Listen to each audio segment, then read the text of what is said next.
Selama bertahun-tahun, banyak keluarga di Cina, Rusia, Korea, dan bahkan di Mongolia yang diliputi misteri tentang kepergian anggota keluarga mereka. Sebagian besar menduga bahwa mereka, anggota keluarga yang menghilang dan tidak pernah tahu kabarnya itu gugur di medan perang. Tetapi, apakah mereka meninggal dengan tenang? Apa yang sebenarnya terjadi pada mereka? Dan di mana jasadnya mereka sekarang? Pertanyaan-pertanyaan ini tetap menjadi misteri yang tak terjawabkan selama puluhan tahun. Sampai suatu penemuan kabar berita yang mengerikan terungkap. Sebuah kasus yang terjadi pada Perang Dunia Kedua di mana Unit 731 melakukan eksperimen manusia. Bukan kematian yang tenang, melainkan kematian yang penuh dengan penderitaan dan kekejaman yang kita tidak bisa bayangkan.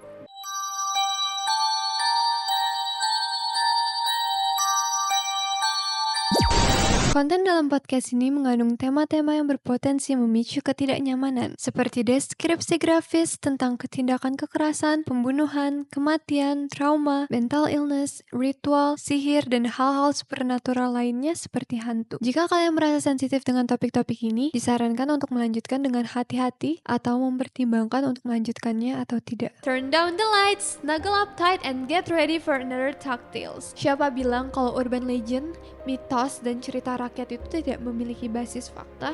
Bagaimana kalau ada hal-hal yang selama ini kita anggap tidak nyata, tetapi benar-benar ada kenyataannya? Selamat datang di Talk Tales, di mana kita akan menceritakan kisah legenda yang bertemu dengan realita dan juga mitos yang tidak selalu hanya cerita. Nama aku Diski dan aku bersama dengan Frina. ada seorang anak remaja laki-laki bernama Shimizu. Ia berusia 14 tahun di Jepang. Waktu itu dia baru lulus sekolah pada bulan Maret 1945. Langsung dong dia mencari pekerjaan. Kemudian mantan gurunya mengenali dia untuk ke suatu pekerjaan di mana pada saat itu gurunya itu sedang mencari anak-anak yang suka seni dan keterampilan. Waktu itu gurunya menawarkan dia untuk bekerja di Manchuria yang merupakan tempat waktu dulu adalah daerah timur laut Cina yang saat itu dijajah oleh Jepang pada tahun 1932 sampai 1945. Awalnya, Shimizu berkira bahwa dia akan dikirim dan kerja di pabrik amunisi, tempat pembuatan persenjataan, tapi tidak.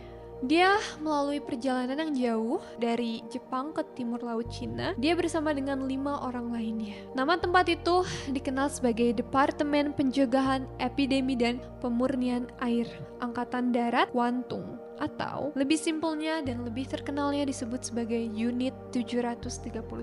Di sana, Shimizu bersama dengan 34 anak laki-laki lainnya yang seusia sama dia dibentuk menjadi kelompok yang 4, di mana kelompok itu merupakan kelompok khusus buat anak-anak di bawah umur. Jadi sebelumnya udah ada kelompok-kelompok lainnya. Sebelum mereka ditugaskan, mereka itu menghabiskan waktu sekitar 10 hari untuk menghafalkan yang namanya Senjin-kun, yaitu adalah instruksi meda perang. Sebuah kode militer yang menyatakan bahwa jangan pernah hidup untuk mengalami rasa malu sebagai tawanan. Jadi kalau di Jepang motonya adalah lebih baik kalau misalnya kalian meninggal daripada kalian menjadi seorang tawanan. Setelah beberapa hari berlalu, akhirnya Shimizu diberikan tugas, di mana dia ditugaskan ke laboratorium Departemen Pendidikan. Tempat dia akan mempelajari patogen. Patogen itu adalah organisme seperti virus, bakteri, dan jamur yang dapat menyebabkan gangguan kesehatan. Dan dia mempelajari itu termasuk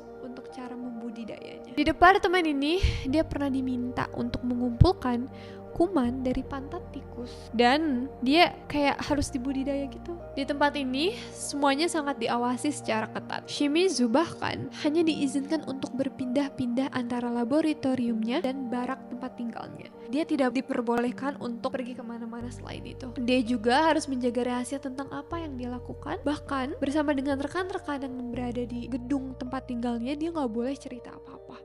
Mereka tidak pernah membagikan apa yang mereka lakukan setiap harinya. Bahkan, setiap harinya dia bekerja dengan para ilmuwan, insinyur, dan bahkan bertemu dengan prajurit-prajurit yang dimana dia tidak diperbolehkan siapa nama mereka. They say ignorance is a bliss, right? And this is the case. Karena hal yang terjadi di tempat ini sebaiknya tidak usah diketahui oleh anak seusia 14 tahun. Karena saat Shimizu mengetahui fakta apa yang terjadi di sana, seumur hidupnya itu menjadi beban bagi dia yang tidak pernah dia lupakan.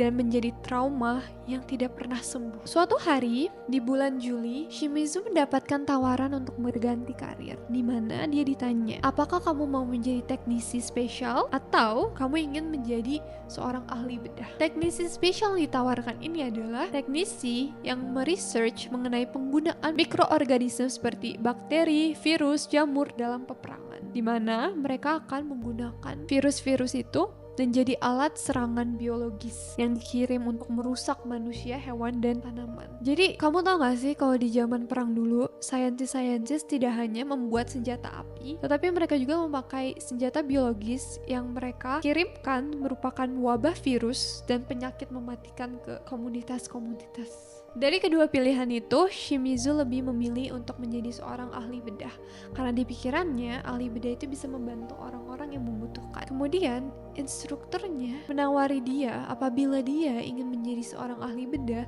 dia harus pertama-tama belajar cara membedah mayat. Setelah itu dia ditunjukkan ke suatu ruangan yang merupakan representasi bahwa tempat ini adalah neraka yang sesungguhnya di dunia, di mana di sana ada banyak toples, beberapa bahkan setinggi orang dewasa. Isi dalam toples tersebut merupakan bagian tubuh manusia yang diawetkan dalam formalin, termasuk kepala dan tangan serta organ-organ dalam. Anggota yang mendampinginya itu hanya mengatakan bahwa ini berasal dari maruta yang dibedah. Maruta yang dari Jepang itu artinya adalah log atau batang kayu. Jadi mereka tidak memanggil itu semua sebagai manusia, tetapi alat mati yang bisa digunakan dan bukan manusia yang sama kayak mereka, sehingga mereka jadi bahan eksperimen yang tidak manusiawi. Di sana Shimizu juga melihat ada tubuh seorang wanita hamil dengan perut yang besar dan perutnya itu dibelek. Karena itu terbelek, akhirnya kita bisa ngelihat di dalamnya ada janin yang sudah memiliki rambut. Bisa gak sih ngebayangin kengerian itu semua? Kayak mereka menjadikan manusia sebagai alat dan instrumen, kayak mainan yang mereka bisa bongkar pasang untuk melihat bagaimana caranya itu bisa bekerja. Kayak aku ingat waktu masih kecil, aku punya boneka yang bisa bergerak, so aku pikir dia punya nyawa gitu kayak kita. Dan kata mama aku enggak, itu karena ada mesinnya. Dan akhirnya aku bongkar, aku lihat dalamnya dan sama seperti itu. Bandel banget ya, Dis. Jadi mereka membongkar isi manusia untuk melihat. Itu adalah pertama kalinya bagi remaja itu melihat bagaimana isi dalam manusia, dan pada saat itu dia tidak bisa menahan rasa tangisnya. Untungnya bagi Shimizu, dia tidak berlama-lama di situ. Dia hanya menghabiskan 4 bulan yang akan selamanya tertanam di otaknya. Akhirnya pada 12 Agustus pasukan Soviet menyerbu Manchuria, dan Shimizu pada saat itu mendapatkan perintah terakhir, di mana dia diharuskan untuk mengambil tulang belulang bekas tahanan manusia yang sedikitnya ada sekitar 100 tahanan yang diletakkan di penjara yang bernama Marutagoya. Marutagoya itu adalah pondok kayu. Dan kemudian setelah dia terpaksa untuk mengambil bekas-bekas manusia, dia disuruh membawakannya ke suatu lubang yang digali, dan pada saat dia sudah meletakkan semuanya, mereka membakar sisa-sisa itu semua. Shimizu dan 4 rekannya juga disuruh untuk membawa bom yang telah dijinakkan ke Marutagoya, yang kemudian diledakkan oleh para insinyur. Gunanya apa? Pada saat itu Shimizu tidak mengerti apa yang terjadi, tapi dia baru sadar kalau misalnya dia ditugaskan dan dijadikan kaki tangan untuk menghapus jejak-jejak dan bukti yang terjadi di unit 731. Setelah itu, dia pulang naik kereta. Namun di saat dia pulang, dia diberikan senyawa sianida, di mana itu untuk jaga-jaga kalau dia ketangkap, biar dia bunuh diri daripada dia jadi tawanan. Dan itu adalah salah satu cerita saksi dari seseorang yang membongkar rahasia dari unit 731. Untuk selama bertahun-tahun, puluhan tahun, dia tidak pernah berani untuk membongkar ini semua. Dan pada akhirnya ketika dia sudah tua, perasaan bersalah melihat cucu dan anak-anaknya, dia pun tidak pernah bisa lupa atas apa yang dilihat di tempat itu. Korban-korban yang merupakan wanita, pria, dan anak-anak, dia akhirnya membongkar semuanya. Unit 731 adalah kata yang dapat kita sinonimkan dengan kata kekejaman. Tempat di mana eksperimen manusia dilakukan selama Perang Dunia Kedua. Ada setidaknya 3.000 pria, wanita, dan anak-anak yang kebanyakan berasal dari Cina, namun ada juga dari Soviet Union atau Rusia, Mongolia, dan Korea yang menjadi bahan eksperimen yang dilakukan dalam divisi ini. Dimulai pada tahun 1937, unit 731 ini berlokasi di Harbin, Tiongkok. Didirikan oleh pemerintah Jepang dengan maksud untuk melakukan penelitian yang akan bermanfaat bagi tentara-tentara mereka agar tentara mereka bisa memenangkan dan lebih unggul dalam medan peperangan. Pada saat itu, pemimpin unit 731 adalah Letnan Jenderal Shiro Ishii. Kondisi di medan peperangan sangat ekstrim kan. Tentara dan prajurit bisa kekurangan makanan, minuman, dan bahkan terjangkit penyakit. Jadi mereka ingin mempelajari bagaimana caranya manusia bisa selamat dan bertahan dalam kondisi ekstrim seperti itu, untuk bisa menolong dan mencegah para pasukan mereka meninggal dunia dan tidak bisa pulang ke keluarga mereka. Tesnya dilakukan dengan menjadikan tahanan-tahanan sebagai bahan percobaan untuk melihat seberapa lama manusia bisa bertahan hidup tanpa makanan, minuman, dan tahanan juga diinfeksi dengan penyakit-penyakit untuk meneliti bagaimana tubuh manusia bisa merespon dengan penyakit itu. Secara keseluruhan, kita hanya bisa mengetahui sedikit informasi mengenai orang-orang yang bekerja di sana dan apa saja yang mereka lakukan karena banyaknya bukti-bukti yang telah mereka rusak dan hancurkan, dan hingga sampai sekarang pemerintah Jepang tidak mau mengakui unit 731. Namun kita mengetahui fakta bahwa ada seorang ilmuwan yang bernama Yoshimura Hisato. Dia merupakan ahli fisiologi di unit 731. Dia mempelajari tentang hipotermia dan menggunakan subjek manusia untuk menguji reaksi manusia terhadap suhu dingin yang ekstrim. Dimana kan kalau misalnya lagi peperangan, kayak mau gak mau mereka harus melewati suasana di mana lagi winter, lagi musim salju kan, itu dingin banget ya. Dan banyak sekali prajurit-prajurit yang meninggal karena mereka terbeku. Dan mereka ingin mempelajari kenapa ini tuh bisa terjadi dan bagaimana ini terjadi dalam tubuh kita dan solusi apa yang bisa dilakukan agar mereka tidak membeku. Di percobaan ini, tahanan akan dibawa keluar di saat musim dingin dan mereka akan ditenggelamkan di bak berisi air. Dan bahkan mereka juga akan disiram dengan air. Lalu mereka akan didiamkan hingga mereka membeku dan terkena frostbite atau radang dingin yang membuat kulit, jaringan, serta otot mereka tuh rusak dan bisa mati secara permanen. Mereka akan menghitung proses ini berapa lama sih untuk mengetahui waktu yang dibutuhkan tubuh manusia untuk benar-benar membeku sampai ke frostbite. Menurut salah satu saksi mata, mereka bahkan ngetes apakah tubuh manusianya udah membeku dengan memukulnya dengan kayu. Kalau ada suara pukulan antara kayu dengan kayu kayak itu berarti mereka udah matang, udah membeku. Oh my god. Kemudian setelah membuat badan tahanan menjadi beku, mereka akan meneliti berbagai metode untuk mencairkan bagian tubuh yang dibeku itu dengan cepat. Dari menyiram anggota tubuh dengan air panas, menggunakan api secara langsung, atau bahkan melihat respon tubuh apabila kebekuan itu dibiarkan dan tidak diobati semalaman. Maka apa yang terjadi? Dari percobaan sadis unit 731 ini, mereka bahkan menemukan secara ilmiah bahwa pengobatan terbaik untuk frostbite adalah berendamnya ke dalam air yang di atas suhu 100 derajat dan tidak boleh lebih dari 122 derajat. Karena kalau misalnya di atas 122 derajat itu lebih ekstrim gitu dan potensi kerusakannya malah semakin tinggi. Mereka juga melakukan operasi bedah kepada tahanan tanpa memberikan mereka bius. Jadi mereka dalam kondisi sadar, tubuh mereka tuh dibelek, dirobek dan dibuka bagian dalamnya, dan mereka tuh kayak diikat. Yang para tahanan bisa lakukan hanyalah teriak-teriak. Bahkan ada beberapa operasi bedah yang mengamputasi tangan dan mengambil organ-organ tubuh di saat tahanannya pada sadar. Operasi ini dilakukan terhadap ribuan korban, termasuk anak-anak dan orang tua. Mereka juga melakukan operasi kepada tahanan yang terinfeksi penyakit seperti kolera dan wabah. Lalu mereka ingin melihat bagaimana organ mereka apabila terjadi penyakit seperti itu. Adapun eksperimen manusia digunakan untuk mempelajari kondisi di mana terjadi kematian pada jaringan tubuh yang disebabkan oleh gangguan sirkulasi darah atau infeksi bakteria. Mereka akan diamputasi bagian yang sudah mati gitu dan disambungkan kembali ke sisi tubuh yang lain. Kayak contohnya tangan aku ini jaringannya udah mati, udah gak bisa digunain gitu, diamputasi. Terus nanti kayak ditukar gitu loh tangan kiri sama kanan aku untuk melihat kalau misalnya itu bisa nggak sih berfungsi. Sementara mereka juga melakukan kehancuran, pembekuan, dan memutus peredaran darah di anggota tubuh para tawanan mereka untuk mengetes dan melihat apa yang terjadi. Bila tubuh-tubuh itu sudah tidak bisa digunakan lagi, mereka biasa ditembak atau dibunuh dengan suntikan kematian.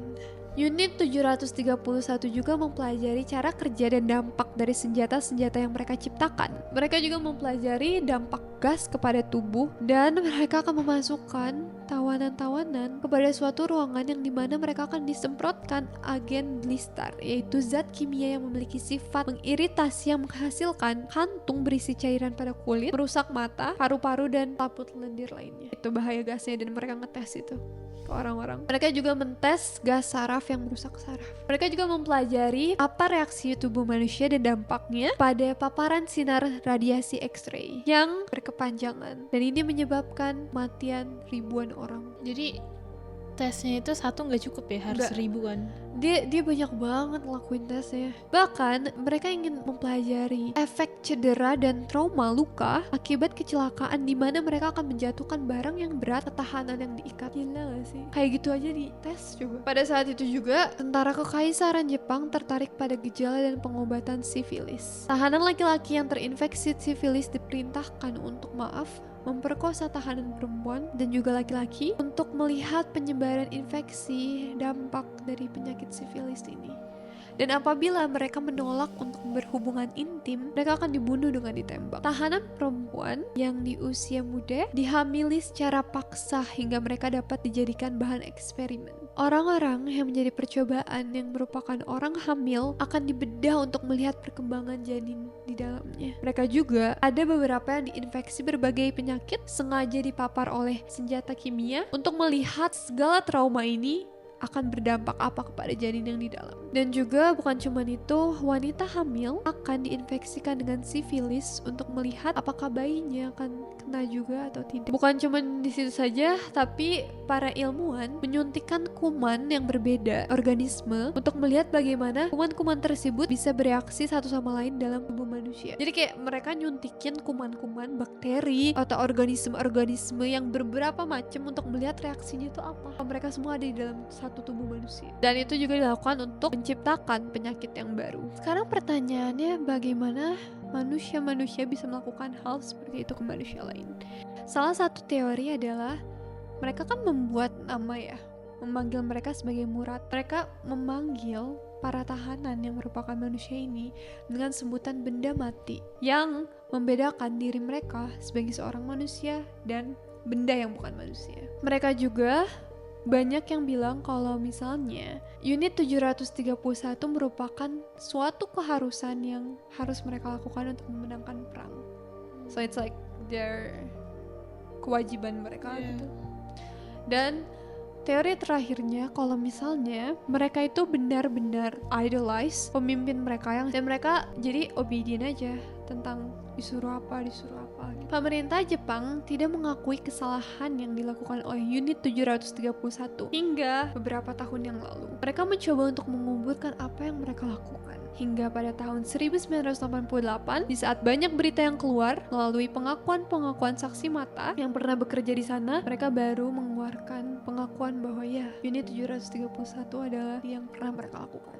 Tetapi hingga sampai sekarang unit 731 ini tuh masih menjadi bukan termasuk history di sana, dan masih banyak orang yang gak percaya dan gak tahu kalau misalnya unit 731 itu benar terjadi. Berbeda dengan para pelaku Nazi, dokter-dokternya mereka semua dihukum, mereka semua disuruh tanggung jawab. Tapi kalau di Jepang enggak. Bahkan waktu pertama kali Shimizu menceritakan ceritanya, banyak artikel-artikel yang bilang kalau misalnya lelaki tua ini berbohong dan itu semua tidak benar. Yang paling parahnya adalah tidak ada seorang pun dari prajurit-prajurit, ilmuwan, teknisi yang pernah dihukum atas kejahatan mereka.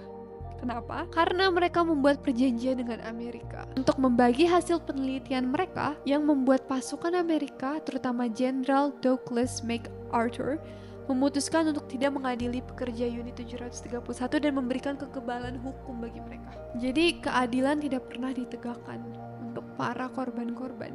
Setelah perang berakhir, banyak orang-orang yang terlibat di dalam unit 731 kembali ke masyarakat seperti orang biasa, tidak pernah melakukan penyiksaan apapun atau percobaan ke antara manusia lainnya. Mereka menikah, memiliki keturunan, dan bahkan memiliki karir yang sangat sukses di bidang mereka. Beberapa dari mereka bahkan memiliki karir yang benar-benar ngelejit ke atas gitu di bidang kedokteran, akademisi, dan bisnis. Salah satunya merupakan mantan pemimpin di unit 731 yang bernama Dr. Masaji Kitano yang menjadi pemimpin dari salah satu perusahaan farmasi terbesar di Jepang. Gila gak sih? Pada tahun 2002 ada sebuah berita mengenai kasus di mana 180 orang-orang membawa kasus ini ke pengadilan untuk menuntut ganti rugi atas apa yang terjadi di unit 731 di mana mereka menyebarkan wabah penyakit. Namun kasus ini ditutup dalam penyelidikan yang 5 tahun dan pengadilan Jepang tidak mau memberikan mereka tuntutan atau gugatan itu tidak diterima oleh pemerintahan Jepang. Seorang pria berusia 71 tahun, Chen Jiva, dia melihat sendiri bagaimana ayah dan kakak laki-lakinya meninggal dalam penderitaan wabah yang melanda rumah mereka di provinsi Zhejiang Timur. Dia mengatakan bahwa dia sangat marah karena senjata biologis tidak seperti bom biasa. Namun hakim menolak klaim mereka dalam waktu 5 menit. Saat ini di Cina ada museum untuk mengenang apa yang terjadi di unit 731. Setelah mendengar itu semua, apa yang kalian pikirin? That humans back then are Crazy. shitheads. Ya, aku nggak bisa ngerti, nggak bisa nge-comprehend bagaimana manusia bisa lakukan itu kepada manusia lainnya.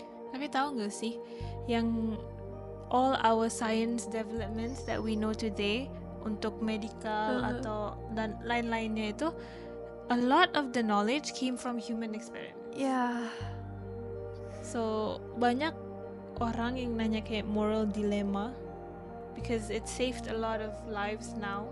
Would you think it's okay to do that?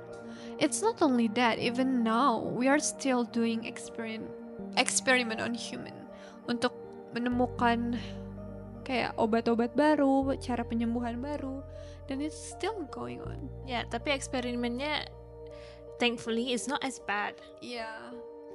Saat ini kita udah mengeluarkan banyak hukum-hukum untuk kayak membatasi kekejaman seperti itu semua.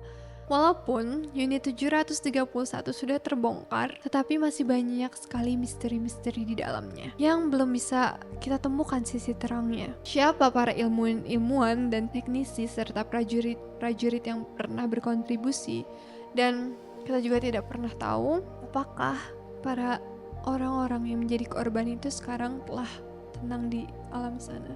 Yang aku bisa lakukan adalah berdoa untuk mereka dan just hope that mereka di sana udah berada di posisi yang lebih baik.